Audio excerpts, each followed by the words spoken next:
Good morning. My name is Tom. I come to you from northern Maine. It's the fourth day out in the fish house. Snowing again. This is the... I've already fished 3 days in snow, so this will be the fourth day fishing in a snowstorm. The other day in the snowstorm, we got some salmon, cusk, and so maybe today. I'm fishing in brand new water. I moved the shack a mile from where I was yesterday. I've never ice fished here before, but I do like the depths. I'm running, it looks like, I thought this was pretty shallow water here. Turns out it's 30 to 40 feet of water for as far as I can see out to my last trap. And in a snowstorm, I'm having trouble seeing it, so I've got some binoculars here. I generally run my traps a quarter of a mile apart, 5 traps, sometimes further. I've got a spotting scope that I'll bring out here. I stretch out. I was thinking this 30 feet of water would come up, come up from 30 and 40, come up to 10 and 15, all the way across there. But boy, that didn't happen. So this could be a really nice shelf. I'll let you know. It'll take me, I'll leave the shack here for a couple of days, at least 2 or 3 days, because there's 4 sides to a shack. So I can fish out that side one day, I can fish out that side another day, I can fish out that side and that side.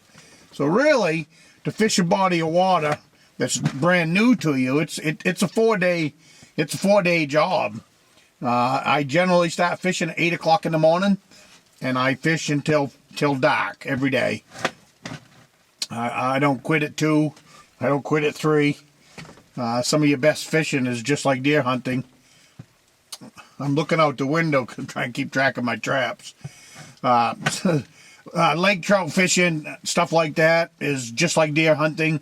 A lot of times your best fishing's between 2 in the afternoon and dark. I cannot tell you how many fish I've caught between 4 and 5 o'clock. Just seems to work out that way. And the same thing with snowstorms. I generally do quite well in a snowstorm. And I can guarantee you there's not another fisherman out here. That's just the way I like it. It's not as bad as it was the other day. The other day when we came out here, we had whiteout conditions all the way down with the snowmobiles. I had my friend with me. He was driving the other sled, and that was a. I know my way around the lake, so it's not concerning.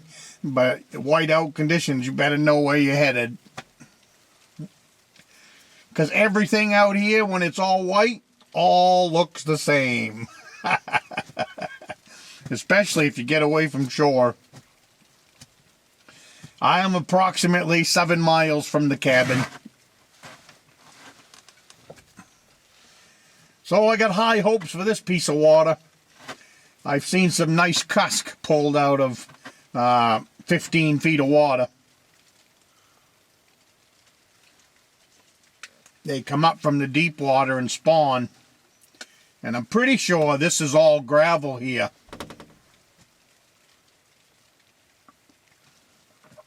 We'll see. So I guess I got to go that way to get up to my 15 feet of water. Today I'm fishing with, I'm fishing for salmon and lake trout. Yesterday I was fishing just for lake trout. So I had on 6 and 7 inch suckers right on bottom. So today I'd like to have a fish for supper if I can get lucky.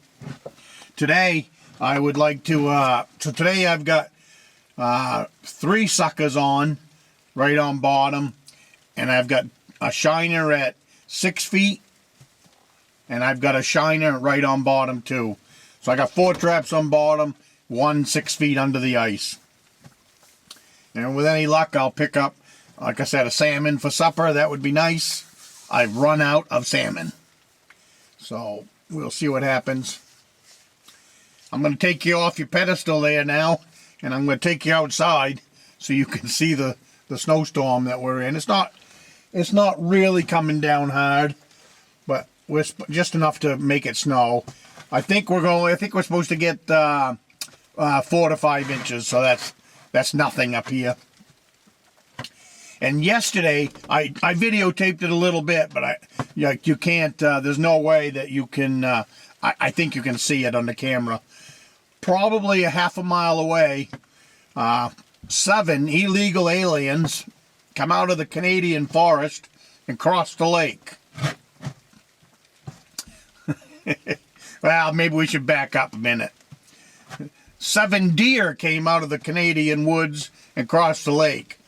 I just call them illegal aliens, because what the heck they doing crossing the lake like this? That's the 3rd time this week I've seen deer cross this lake. I've seen them cross the entire lake from the U.S. side, go into Canada, 20 minutes, turn around, come right back out and cross the lake again. And there's probably 4 miles across the lake. So you go figure that one out. It's the same woods on both sides of the lake. Why they would, it was 3 does, it was last winter. Why they would cross and only be in the woods for 20 minutes, half hour, then turn around, come back out and cross the lake, footstep for footstep, go right back to where they came from. But yesterday was pretty special. There was 7. Started out with 3, and then, boy, before you know it, there was 4, 5, 6, and then I thought they were all out at 6, and out comes a little one. So that made 7. 7 deer came out. It was actually off an island. 7 deer came off an island and headed for the mainland.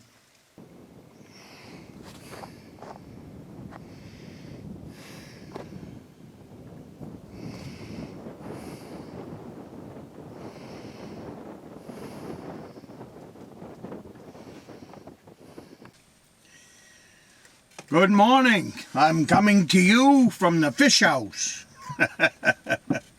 My name is Tom. I am up here at the cabin on a 15-day fishing trip. I have been fishing for whitefish. It has been very good whitefish fishing. Today's not so good. Yesterday wasn't so good. I fished all day yesterday for 1 flag. I got it at 5 o'clock at night, and it was a nice whitefish. But the day before, well, yeah, about 2 days before that, you couldn't keep the flags down. And I've got a jig stick here under the cabin, under the fish house. It was just bite after bite after bite. I landed there. I'm having trouble landing them for whatever reason, hooking them, whatever. I would say I land about every other fish. So, but as long as I'm getting lots of bites, that's okay too.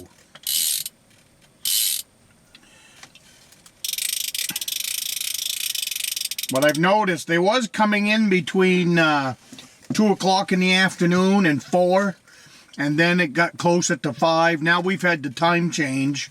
So last night I was out here until 7:30. I got back to the cabin at 8 o'clock at night. Had a bowl of beef stew, a couple slices of homemade bread, thanks to Paul at Hunt Shack Wilderness Experiences. Enjoying the heck out of the bread recipe. So,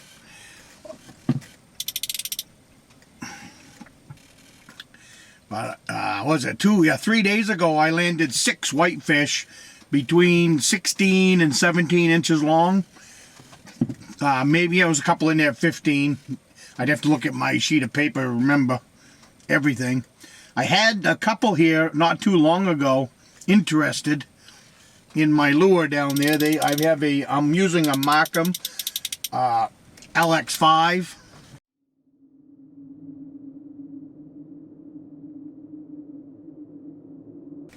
So you can see the fish when they come up off the bottom. They came up, I had 2 come up off the bottom, check out my bait, but they never touched it. They just come up, swam around it, looked at it, and I jiggled it and wiggled it and everything you can imagine. I couldn't get them to bite, but maybe next time. But it is what, today's Monday. I'm going to be pulling the shack tonight or tomorrow morning. It's the end of my trip. We're about in the middle now of March. I don't know exactly the date. I've been up here for almost a month and a half. I went home for about 4 days, and after that I came right back up for another 15 days. So you really lose track of time without keeping track of the calendar. But this has been a great winter of fishing for me.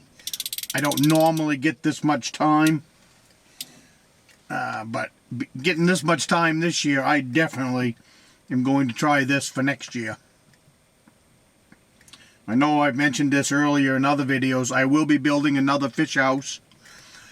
I put out, right now I have 3 fish houses that I put out. I'm going to be replacing the smaller one with one this size. I might not replace it completely. It's a one-man fish house. It's half the size of this one. This one is 6 feet wide, 6 feet long, 32 inches wide. And the reason I probably will still put it out is there's another section of this lake that I'd like to get to. It's down about, it's close to 8 miles, maybe 9 miles down the lake. So that might be a really good place to put that little fish house. I try to have a fish house every 2 miles going down the lake. That means that no matter what happens to me at night coming back on the snowmobile, I'm within 2 miles of a safety shelter. And there's everything in these fish houses to spend the night comfortably. I heat them with propane, so there's always a 20-pound tank of propane, a buddy heater. This one has a 1-burner stove in it. And on the back of my snowmobile is a go bag that literally you could spend a week out of that go bag if you had to. I've gone through what's in that bag in another video. You can check it out in some of my, it's called Everyday Carry. But in there is a full kitchen, lots of clothes, tops, everything that would be needed to spend the night. Dry food, so if you had a fish on board, I could make a nice fish soup. It might not be like fish chowder, but it would give you a nice, I have stuff like rice and stuff like that where you could mix stuff together, where you could have a really good meal. But anyways, I'm planning on building another shelter, another fish house, because I really like this spot. This spot has been really productive for me this year. So what I'm going to do next year is put a shack here and leave it here. This is the closest to my my cabin. So on really foul days or really bad days, I still could go fishing. Some days you just come out and set in a fish house. If it's too windy or too cold, you don't set out traps at all, because in here you've got heat. You can set here with a jig stick. And some days I've gone home with my limit of whitefish. Never leaving the fish house on really, really cold days. And then when you get done, you can get all bundled up and snowmobile back to the cabin and get yourself off the lake. So it's not really that big of a deal.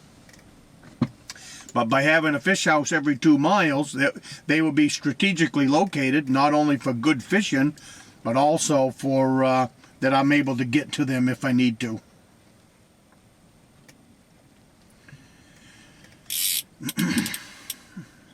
But these whitefish, they are a blast to fish for. When they finally show up, the action is fast, there's a lot of it, and there's a whole lot going on in a very short period of time, and then they move on. From what I've noticed anyways.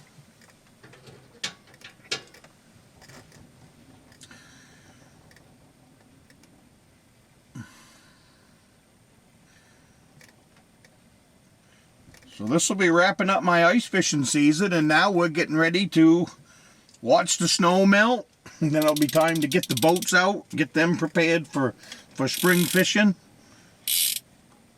spring fishing, we fish for salmon and lake trout.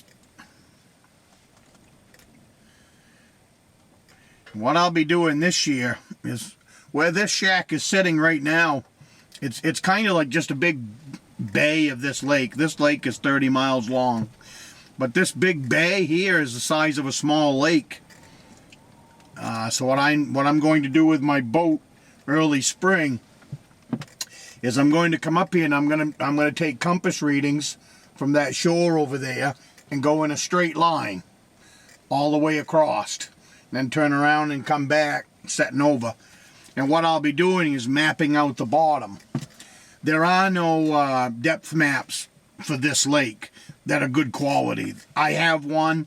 It is a pathetic excuse of a depth map, trust me. But what I'll be looking for is holes, deep holes, contour, stuff like that.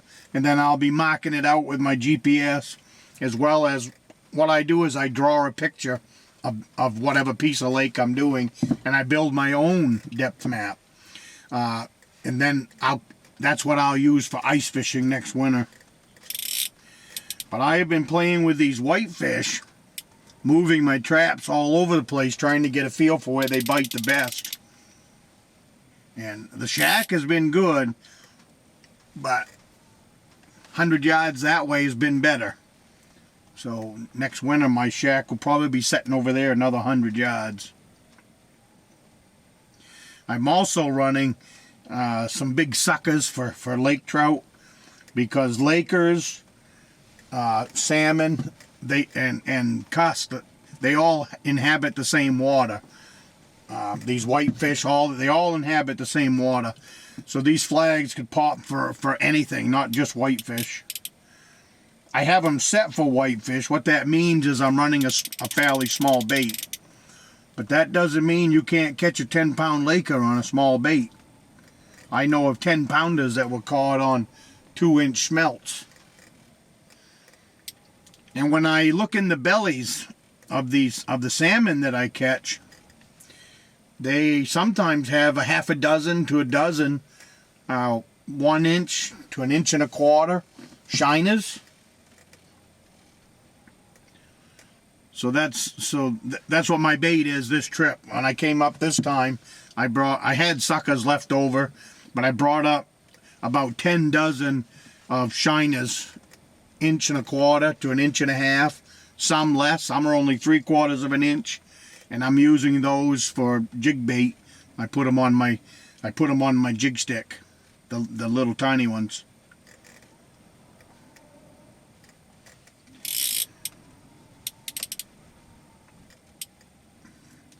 But I've got 4 traps outside of this shack, and the one inside makes 5.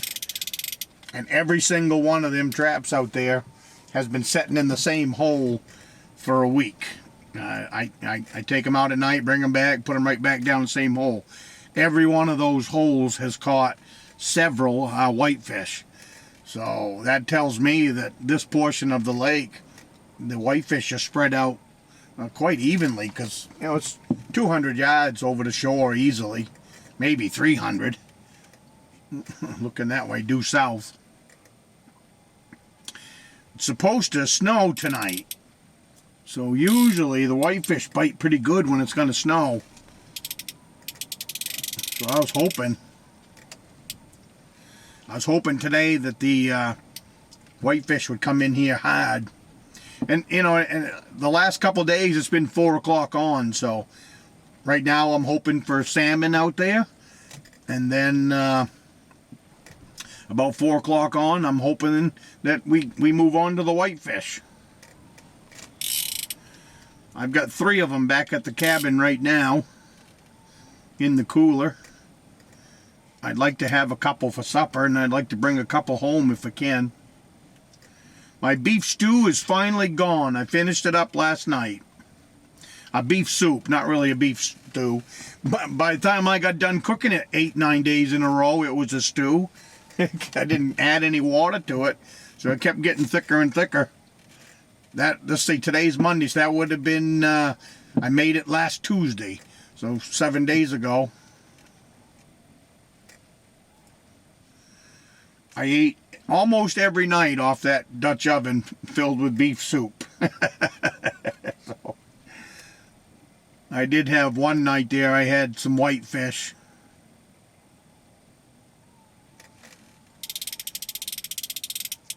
Might have a fish down there playing with me. Yep, I do.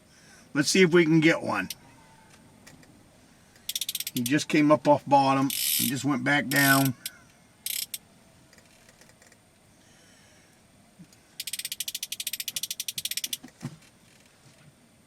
They've only been curious. That's the third one.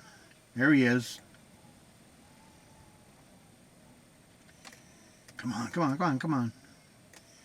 He's right there.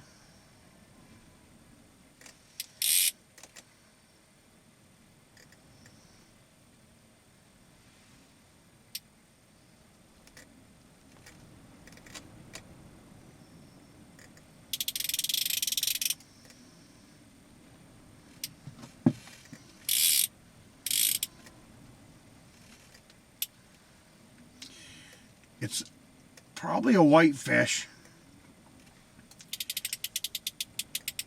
They're just not. You're looking at it.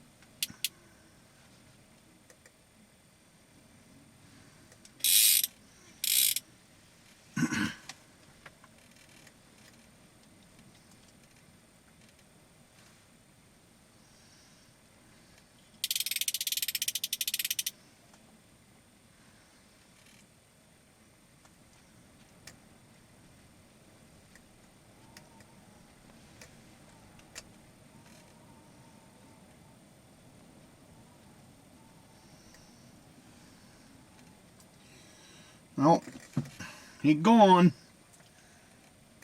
All he did was look at it. That's the third one in the last hour.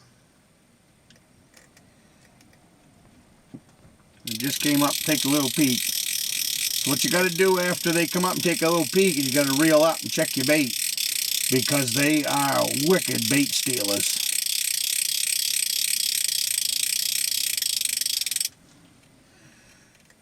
So you got a bait on the end. Then I got a treble up there on what's called a slider, and I got a bait on there.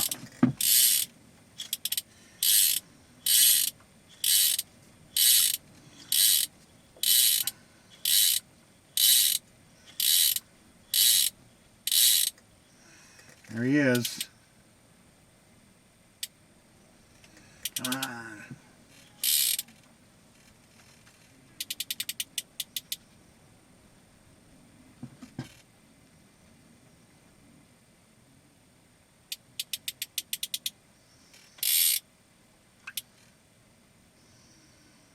Right on bottom. I can coax him up every once in a while, but all he's doing taking a look. He's right there. Sometimes you jiggle it just a little bit, then hold it still.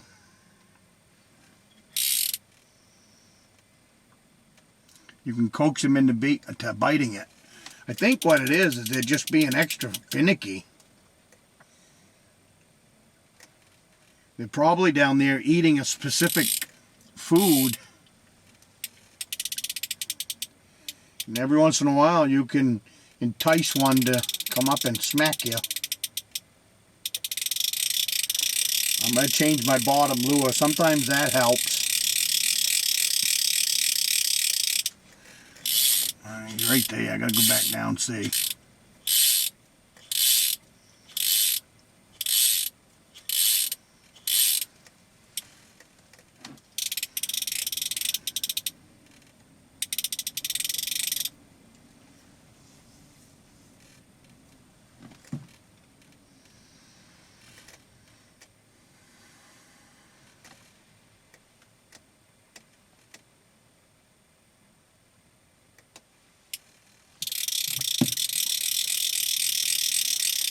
I'm going to put on a different lure and see if that'll make a difference.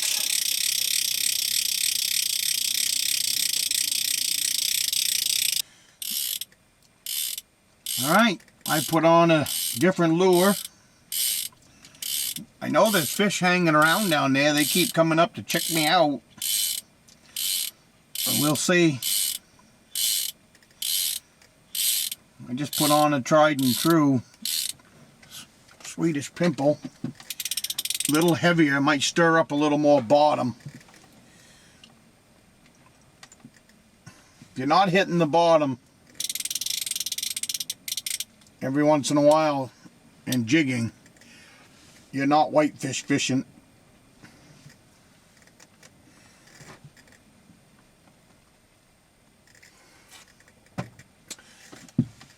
Yesterday, well, got fish down there.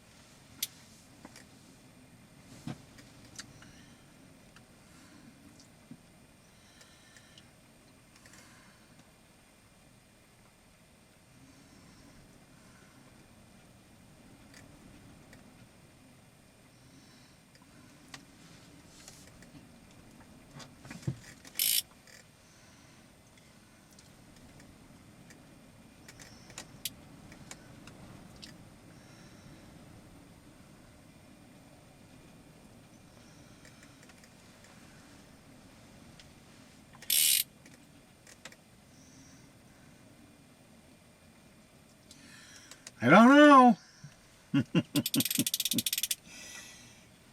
This kind of fishing, it's awfully difficult to get one on video. For one thing, you only have so many batteries up here. You know, I off grid, so keeping batteries charged for the camera is difficult. I have 4 batteries that fit this camera. 6 batteries that fit this camera, and I have 4 batteries that fit my GoPro. So you try to nurse them out, and you have to keep them warm and everything else. If the battery's not warm enough, it won't have enough juice in it to run the camera. So to leave a camera running non-stop for this jigging, you're just going to go through battery life without a whole lot to show for it, you know, because obviously I can't show endless hours of this because it's not content that people will watch endlessly. Catching a fish every time, now that's one thing, but if you're just sitting here jibber-jabbering, waiting for a bite, there's only so much of that footage that you can use.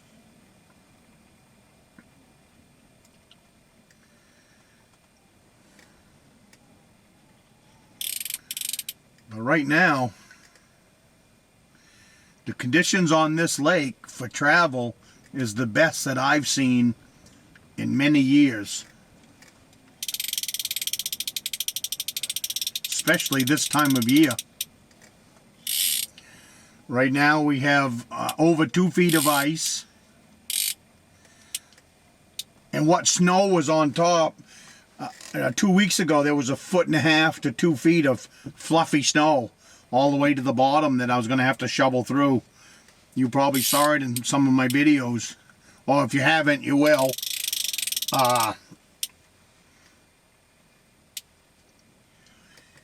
And right now, we had some warm days, and so all of that fluffy snow, and we had some rain, all that fluffy snow now is hard as a rock. It's still about 8 inches thick, 8 inches snow, but you don't sink in at all. Neither does a snowmobile. So it's a solid 8 inches of hard, crusty snow, which makes for a little bit of a rough ride out here, but it's really easy to get around and really easy to drill holes because you don't have to move a whole lot of snow. The biggest problem that I've had this week is wind. The day before yesterday, it was 30-mile-an-hour gust out here, some 40s. You couldn't eat the fish. I usually bank the fish house up with snow all the way around so you keep the draft out. The snow now is hard as a rock, so there's no You can't really bank it up. So the draft comes underneath when the wind blows, comes under the fish house and up through the hole. So you keep the heater running. Sometimes, very rare do I need to run it on high. But this trip, because of the wind, I've had to run it on high more times than not. Which doesn't matter. They're very easy on propane. I generally ice fish the whole winter on a 20-pound tank of propane. It was warm enough last night at the cabin that when I got back there at 8 o'clock, I didn't bother building a fire. I kept on my long john top, stuff like that. But, you know, it was chilly, but it wasn't, it wasn't cold by any means.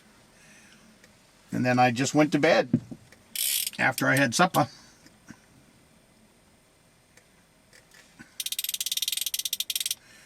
I hung around cabin and I answered some of my comments from you guys. I really appreciate the comments.